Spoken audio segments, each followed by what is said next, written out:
Boa noite, pessoal, tudo bem? No vídeo de hoje a gente vai falar um pouco sobre as reformas, religiosas e um pouco sobre o absolutismo, então vamos lá. Primeiro de tudo, a gente tem que entender que no século XVI a Igreja Católica vai passar a ser contestada por alguns fatores na sua atuação e como ela vai exercer o poder. Então, primeiro a gente tem que entender a ideia da riqueza. Então ela passou a ser muito contestada, porque a igreja tinha muito poder, era muito rica, só que começaram a pensar, pô, Jesus foi um cara que sofreu muito, foi pobre, humilde. Por que a igreja vai esbanjar tanta coisa, tanta riqueza? Então, para muitos, isso não fazia muito sentido. Além disso, a forma como era expressa os mandamentos e os dogmas, muitas pessoas não concordavam. Como, por exemplo, se eu não for na igreja, se eu não participar da igreja romana, eu não vou para o céu, independente da pessoa que eu fui. Ou seja, para muitos isso não fazia sentido. Além disso, a ideia das indulgências, ou seja, você pagar para poder comprar um pedaço no céu, tipo, meio que apagar os seus pecados, não fazia muito sentido. E também você comprar relíquias que são consideradas sagradas, também não é algo que faz muito sentido para muitas pessoas nesse período. Então, coisas assim formaram pensamentos contra.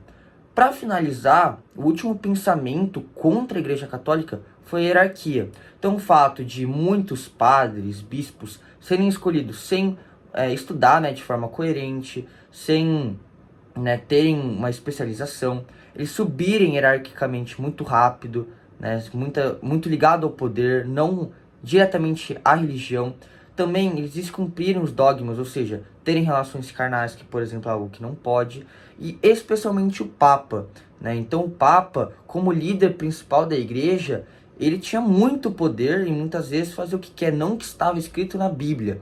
Então muitos acreditavam que a população deveria participar na escolha dos representantes, que o Papa ele deveria ser um ser que receberia menos riquezas, seja um cara mais humilde. Então todas essas coisas contribuíram que gerasse uma série de inconformidades nesse período. E bom, tudo isso gerou uma reforma religiosa. Então o que é uma reforma religiosa? Pessoas com diferentes opiniões buscam formas de poder adicionar ou mudar coisas na religião para que ela fique mais coerente. Não é criar uma nova religião, é modificá-la, transformá-la. Isso é muito importante.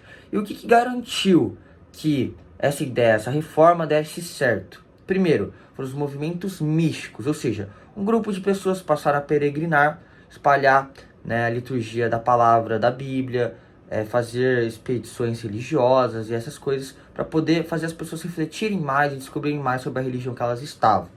Além disso, é importante a gente ressaltar o contexto. Então a gente estava no contexto de renascimento cultural. Então aquele período, um movimento intelectual e cultural da valorização do ser humano, das suas capacidades, e aí onde houve a separação da fé e da lógica. Lembra? Do racionalismo, do naturalismo, então a natureza do ser humano, o individualismo caracterizado por focar nas habilidades do ser humano, também em todas as suas características. Então, isso do renascimento que a gente viu é essencial. Por quê? Porque isso vai mostrar que o ser humano ele está no topo agora. E agora, a lógica se sobressai à fé. Então, a igreja ainda vai perdendo cada vez mais força, e aí o ser humano ele entra como principal. E várias monarquias também passaram a acreditar nessas reformas, algumas porque queriam realmente seguir aquilo que fosse mais coerente, e outras que eram contra as reformas porque queriam apoio da Igreja Católica, Então, isso foi muito importante para dar início nessa ideia, que é a protestante, uma nova reforma protestante. Então, as reformas, elas tinham muito apoio de muita gente. Então, por exemplo, tinha os reis que queriam menos influência da igreja, queriam as terras que eles tinham, os comerciantes que queriam acabar com uma série de juros, de proibições que a igreja fazia, e uma série de camponeses e outros habitantes que queriam melhores condições. Então, o primeiro cara que vem, que dá início a todo esse processo, é o Lutero. Então, Lutero ele nasce na Alemanha, ele se forma como padre do Agostinho, e ele estuda teologia. E uma vez ele vai para Roma e ele vê pessoas vendendo indulgência. Ele começa a pensar, nossa, será que a salvação é assim mesmo? Será que realmente eu tenho que pagar para ter uma salvação? Será que faz muito sentido? Então, ele traz uma ideia da justiça de salvação e do arrependimento verdadeiro. Então o ser humano por si só ele não vai ir para o paraíso, ele não vai ser salvo, mas sim a verdadeira arrependimento sincero e as ações que ele faz na vida. Então aí ele traz uma tese em que o caminho que deve ser seguido por um fiel é a Bíblia. É a Bíblia que manda, não é o padre, não é o papa, é a Bíblia. Além disso, essa ideia da salvação é muito importante. Então, a salvação é uma graça divina, é um presente. E ele é totalmente contra as indulgências. Então ele vai lá, escreve um livro que a gente vai chamar de 95 teses. E lá ele fala tudo o que ele acredita, né? Então, contra a hierarquia, contra as indulgências, contra o fato, né, da Bíblia estar escrita só em latim e não em outras línguas, contra o fato que os fiéis não podem interpretar a Bíblia por si só. Então, tudo isso gerou uma grande barulho, assim, incomodou muito a igreja. Tanto que a igreja falou, ó, se você não mudar, Lutero, você vai ser excomungado, você vai ser considerado herege. Naquela época, heresia era basicamente o fim, né, para você. Né? E o que sabe que o Lutero fez com essa carta, com essa bula que foi feita que ele seria herege pelo Papa Leão X? Ele foi lá e queimou na frente de uma das maiores igrejas, né, onde ele atuava na Alemanha. Como consequência, ele foi excomungado em 1521. Mas, como ele vivia no Império Sacro Romano Germânico, o que era esse império? Era um conjunto, né, de pequenas regiões comandadas por príncipes e outras autoridades políticas que tinham esse processo de servidão, mas tinham um líder principal, um imperador, que o nome dele era Carlos V.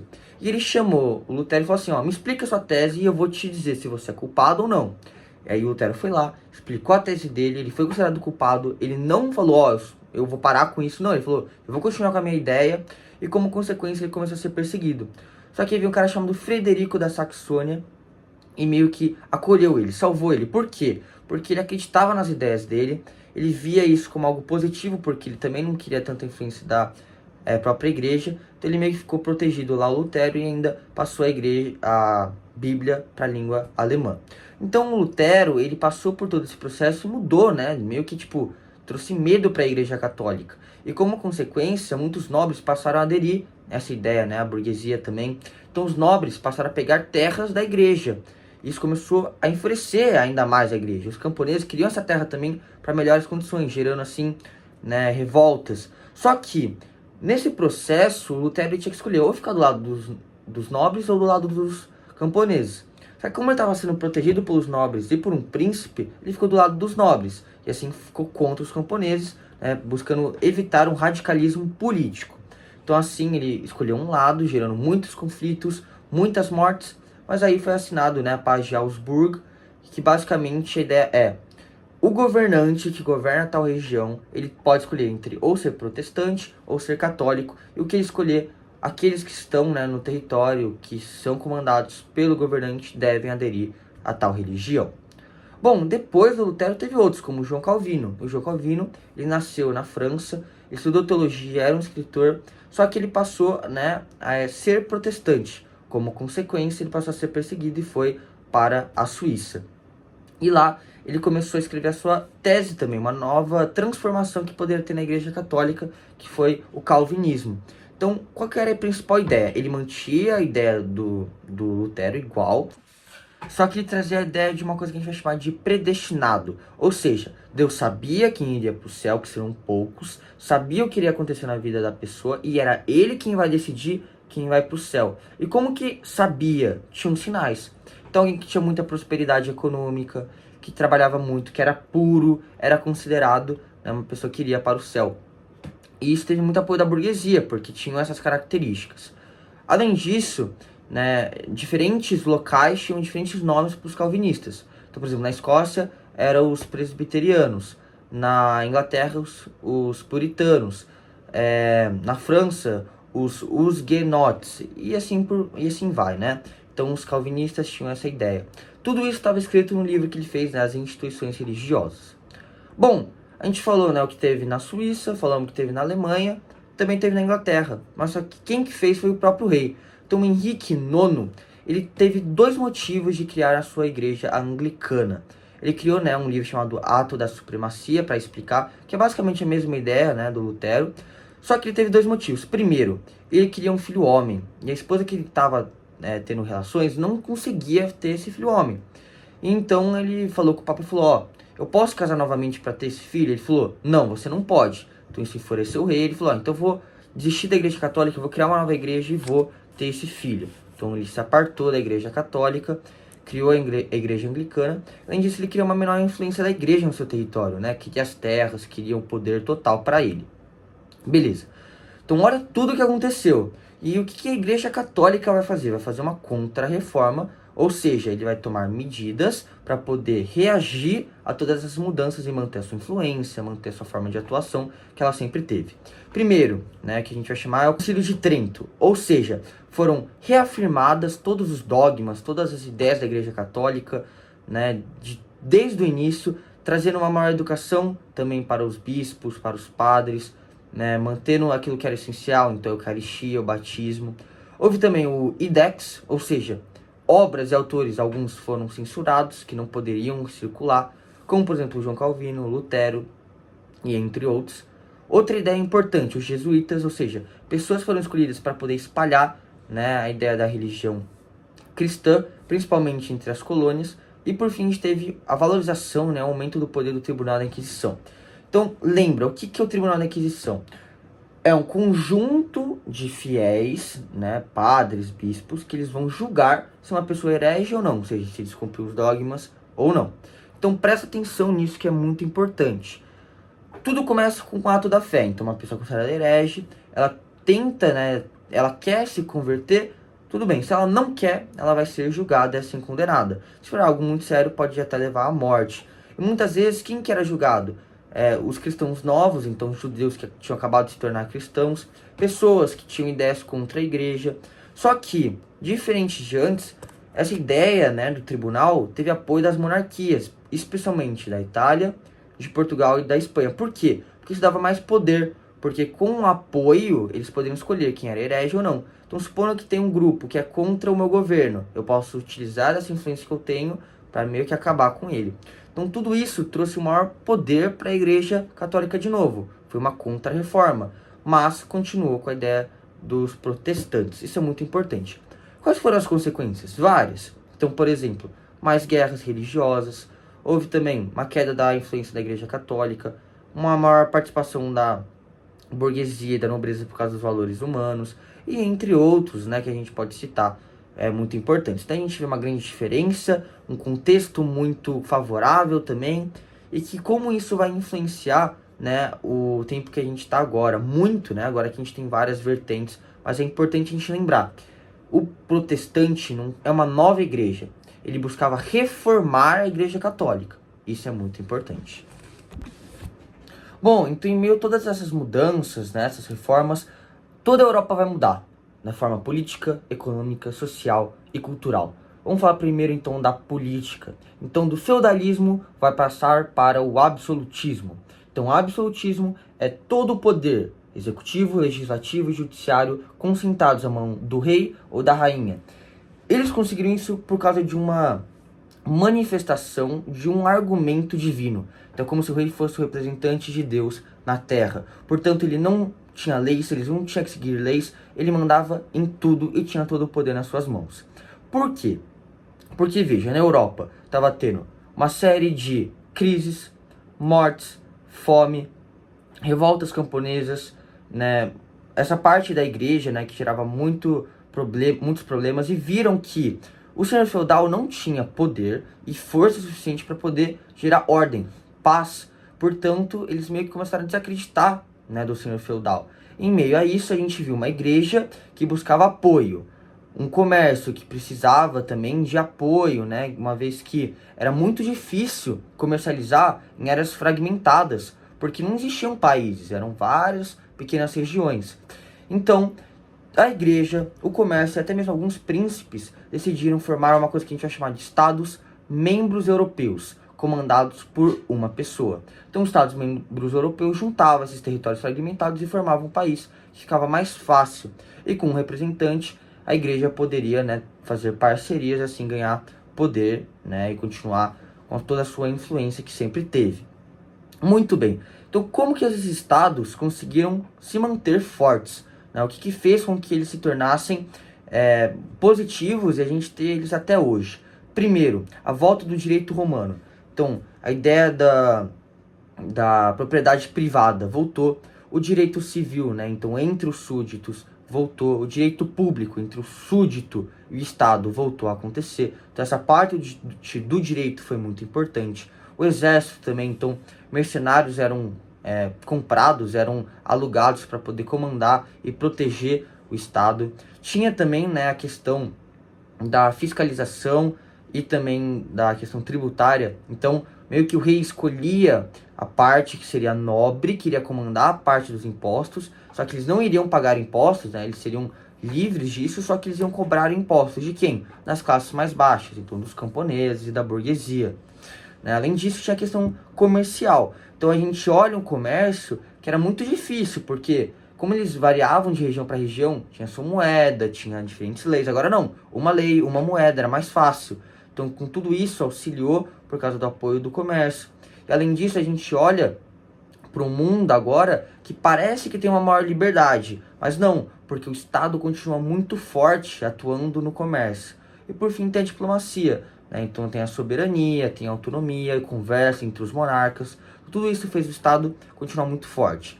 Além disso, pensadores começaram a ir a favor do absolutismo, como por exemplo o Jean Bodin, onde ele diz que a alma do Estado é o governador, ou seja, aquele que comanda, é a alma do Estado. Portanto, ele não deve estar submetido a leis, nem regras, nem ser mandado a fazer alguma coisa. Ele manda e ele decide o que ele faz. Além disso, outros pensadores, como o próprio Maquiavel, que a gente já viu, então os fins justificam os meios. É mais importante ser temido ou amado, né? Então, quando você é temido, às vezes é necessário poder para poder manter a paz. Então, tudo isso foi usado a favor, usado pelos monarcas para manter o poder. O Thomas Hobbes também, né? Que ele fez um livro chamado O Leviatã, que traz uma ideia de que o homem é o lobo do homem. Ou seja, o homem ele faz um contrato social, ele se deixa ser governado para assim poder ter paz, ter ordem, ter estabilidade, que é o que aconteceu, né, na monarquia. E também teve o Jacques, né, que foi o principal de todos, que a gente mais conhece, porque ele procurou na Bíblia razões para que o rei, de forma divina, possa comandar todo mundo. Então o absolutismo foi muito nesse sinal da forma política. Cultural, muito parecido com antes. Então mantinha a fé, mantinha, né, a tradição, mas também tinha a lógica do humanismo, do renascimento. Então tudo se conecta no final. Economicamente, é o mercantilismo. Uma série de ações econômicas novas para esse Estado, né, europeu também novo, em que se baseava, primeiro, numa grande participação estatal. Então o Estado escolhia as rotas comerciais, os produtos, os comerciantes, tudo tinha participação do Estado, né, para manter esse lucro e que o império pudesse crescer, né? Além disso, teve o metalismo. Então, quanto mais ouro e prata uma nação tivesse, mais rica ela seria. Também tinha a balança comercial favorável, então tinha que se exportar mais do que se importa, porque aí você ia ter um superávit, né, econômico, ou seja, você ia ter lucro. Também tinha o protecionismo, ou seja, uma série de condições jurídicas para poder manter o comércio interno fortificado através da importação. Então, meio que valorizar o comércio interno através de jurisdições. Beleza. Além disso, a gente teve o pacto colonial. Então, assim, a gente tem uma colônia e eu tenho um grupo de mercadores. Se eles comercializam comigo, eles só podem comercializar comigo. Eu sou Portugal. O Brasil só pode comercializar comigo. Ele não pode comercializar com a Inglaterra, com a França. Não. Só comigo, que sou a metrópole. Porque eu sou o colonizador. Então, tudo isso gerou muito lucro. Gerou uma série de influências e fez com que as expedições ultramarinas começassem. Por quê? Porque a igreja queria expansão, que é uma maior influência por causa das reformas protestantes. A gente viu também, né, que os comerciantes queriam novas especiarias e agora os estados queriam metais, então eles procuraram isso em novas colônias. Beleza, então quais são os principais? A gente tem a Espanha e Portugal, tem a França, tem a Inglaterra, não precisa saber detalhado, mas basicamente, ó, Portugal e Espanha estavam sendo dominados pelos islâmicos, eles expulsaram eles e se juntaram, né, para poder lutar contra a Inglaterra em busca de recursos. A Inglaterra, com a igreja anglicana, com a Elizabeth I, com o Henrique IX, que eu falei, né, que fez a igreja anglicana, se juntaram para trazer maior estabilidade. A França também, né, como principal exemplo nós temos o príncipe Luís XIV, né, que foi muito conhecido por causa da questão da etiqueta, entre outras coisas. Para finalizar, a gente teve a questão social. Então a questão social era estamental, ou seja, dependendo da família onde eu nasci, eu vou morrer, né, o local da pirâmide onde estão meus pais. Então, se eu nascer camponês, eu morro camponês. Se eu nascer clero, eu morro clero, né? E eu não vou conseguir transitar. Então, era muito desigual, né? Não era justo, porque não dependia dos seus feitos, você não conseguia ascender socialmente. Então, isso a gente chama de estamentos. E, bom, nessa sociedade, a gente tinha o rei no topo, que comandava o exército, o poder legislativo, o judiciário, todos os tipos de poder, e ao mesmo tempo mandava em tudo. Só que tinha uma função muito importante, porque veja, abaixo do rei a gente tinha o clero, o alto clero e o baixo clero. Eles tinham o poder de dar esse poder, né, divino ao rei, e o rei dava uma série de privilégios para eles. Abaixo a gente tinha os nobres. Os nobres protegiam também, né, garantiam esse poder ao rei. E o rei, de volta, trazia também poder, privilégios, não precisava pagar imposto para os nobres. Só que na base, onde tinha mais gente, tinha os camponeses e os burgueses, onde eles eram os que mais trabalhavam, que geravam riquezas para o império, mas ao mesmo tempo pagavam uma série de impostos, tinha uma série de desigualdades, ou seja, era muito injusto essa sociedade, mas ela se baseava nessa relação. Por quê? O rei ele também protegia. Então o rei, veja, ele é muito importante porque ele ajuda todas as classes e todas as classes ajudam o rei. Mas a maior parte da população vivia em péssimas condições. Bom, pessoal, então esse foi o vídeo de hoje. Espero que eu tenha ajudado. Boa prova. Confia nos seus estudos. Valeu!